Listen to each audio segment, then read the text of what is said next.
Thanks for joining me and welcome to Chasing the Darkness. My name is Michael and I'm here to share many of my paranormal encounters with everyone. My new book, Chasing the Darkness, will be out soon. I've been working on it for several years, and it's a collection of many private experiences that happened to me while I'm a plumbing contractor here in Raleigh, North Carolina. And over the years, while working in many historical homes, I've had some paranormal experiences happen. And so I'd like to share some of those details with you here on this episode from my new upcoming book, Chasing the Darkness. So please join me, get comfortable, sit back as we listen to Chasing the Darkness.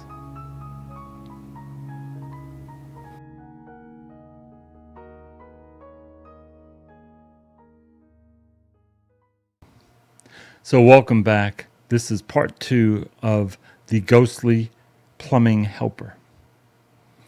And this is some more of my true encounters that have happened to me while I have been working my day job as a plumbing contractor, especially in the historical districts of downtown Raleigh area.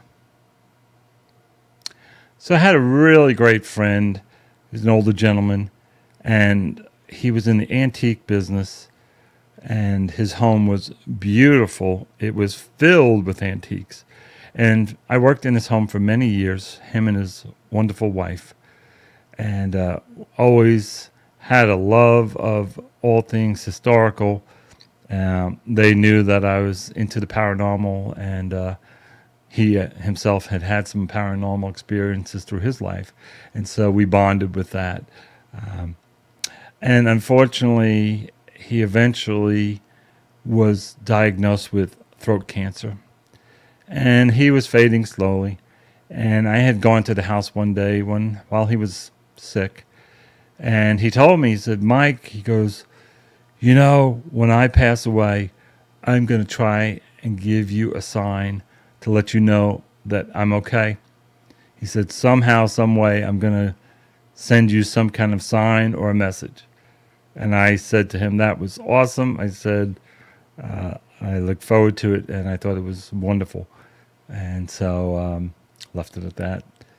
Well, several months later, he eventually did pass away.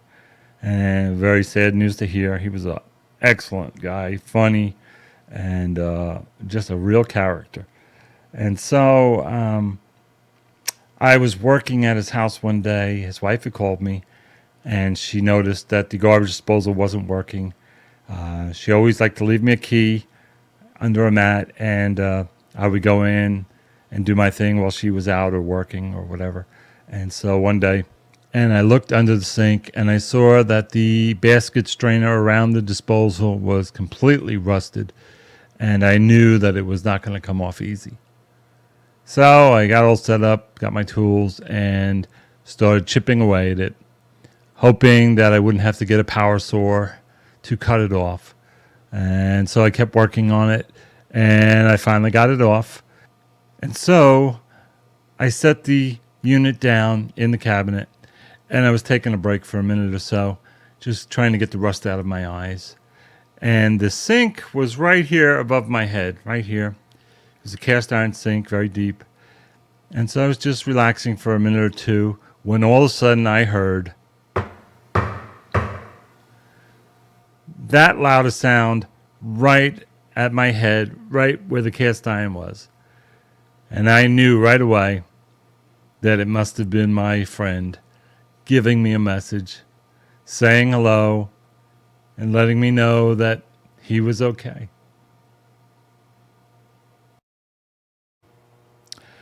Another facet of my good friend's life, when he did pass, many of his friends and neighbors and folks that knew him loved him, and they wanted to pay their respects at his funeral. I was out of town that weekend. I could not be there. I would have loved to have been to the service. And so, but I just was very sad that he had passed on. And so it was summertime, and It was very hot that day. It was over 100 degrees. And I had just finished a service call in the Oakwood neighborhood. And so I had an estimate in about an hour. And so I went and I grabbed some lunch and I drove my van into the beautiful historical Oakwood Cemetery. I like to go there a lot. It's just very peaceful. All different types of designs with different plots and very historical tombstones.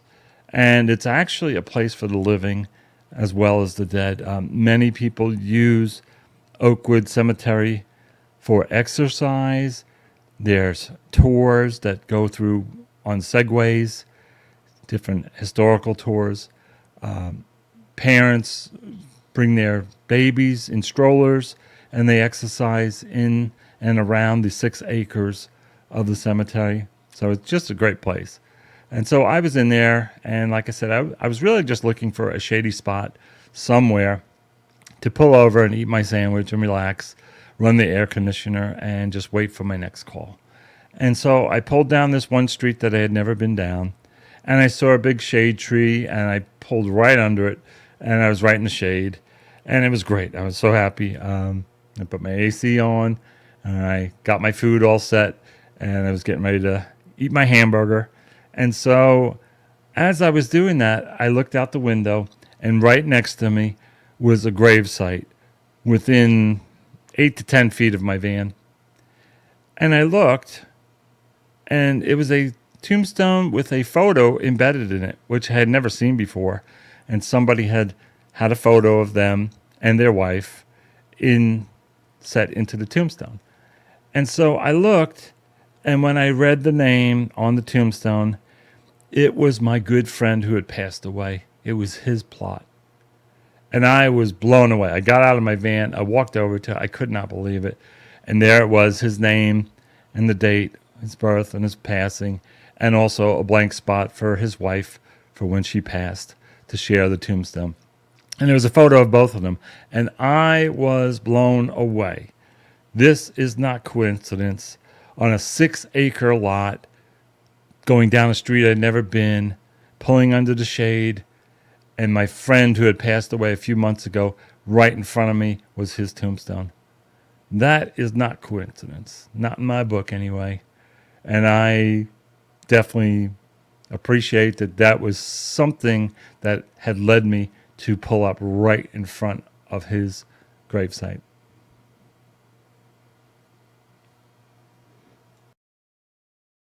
So this next encounter that I'd like to share with you is really amazing. And so I do a lot of work for landlords and rental properties and different things like that. And so they had contacted the company I worked for at the time, and they had made a service request order to have somebody come out and repair their shower valve that was leaking. And so I was given the work order. I went there. I had to use a lockbox, and I got in. Nobody was home. The tenant was not home.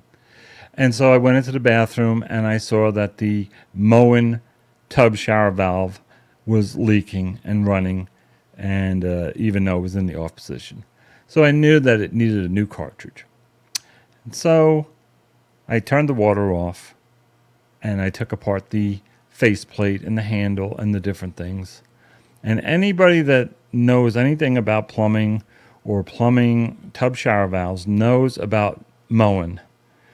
Now, Moen has a unique design that only they use a tiny little metal clip that once you take the handle off, you pull this little clip out with a pair of needle nose, and you can then release the cartridge, and you can take a new one, grease it up, put it back in, and put that pin back in.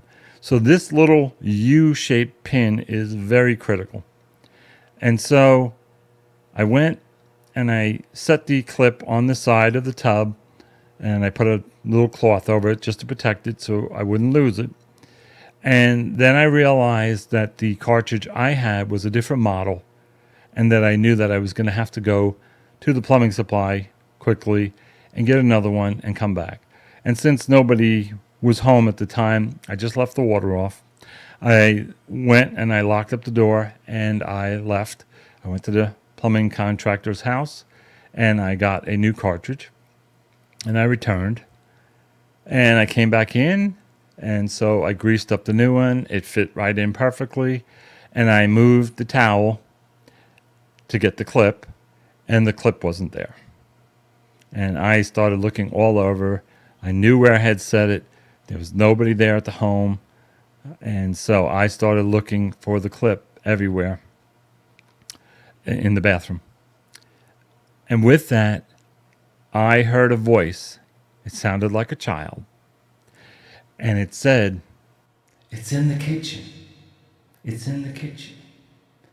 And I was freaking out. I was like, especially to hear a voice.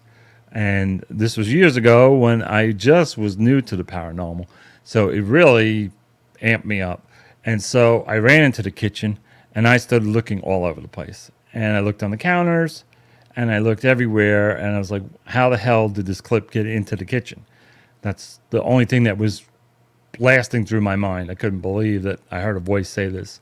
And so I said, where? Because without this clip, I could not put the water back on. And so I heard a voice again. And the voice said, "Under the table, under the table." And so I looked under the kitchen table, and in the dead center of the floor, under the table, there was the metal clip. So I moved the chairs out of the way. I grabbed the clip. I couldn't believe that this even happened. I ran back in. I put the clip in. Was able to turn the water back on. Got all the face plates and everything back on. Made sure everything was running really great. And I got the hell out of there. I'm telling you, it really caught me off guard. And like I said, years later now, I have many years in the paranormal, so I would just chuckle and laugh. Back then, in the early 90s when this happened, I was very new to these different things. And this really freaked me out, that this spirit had taken the clip, moved it from the bathroom, brought it into the kitchen, and put it under the kitchen table. And so I never forgot that.